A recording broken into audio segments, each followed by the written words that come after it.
আমি জানি বাংলাদেশের তামাক নিয়ে অনেক সরকারি বেসরকারি প্রতিষ্ঠান কাজ করে যাচ্ছে, কিন্তু এই তামাকটিকে নিয়ন্ত্রণ করতে হলে আমাদের সাধারণ জনগণের মধ্যে সচেতনতা বৃদ্ধি করতে হবে।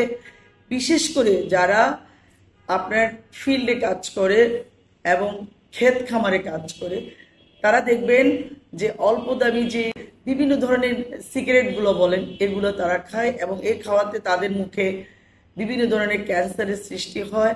এবং এই তামাক যে কত ক্ষতিকর সেটি যেই পরিবারে একজন তামাক সেবনকারী আছে তারাই শুধু বুঝতে পারে যে একজন তামাক সেবনকারী কি পরিমাণ পরিবারের জন্য একটি অস্বস্তিকর বিষয় হয়ে দাঁড়ায়। এর জন্য প্রয়োজন আইন সংশোধনের মাধ্যমে শক্তিশালী তামাক নিয়ন্ত্রণ আইন প্রণয়ন করা। তাই আমি তামাক নিয়ন্ত্রণ আইনটি শক্তিশালী করার জোর দাবি জানাচ্ছি।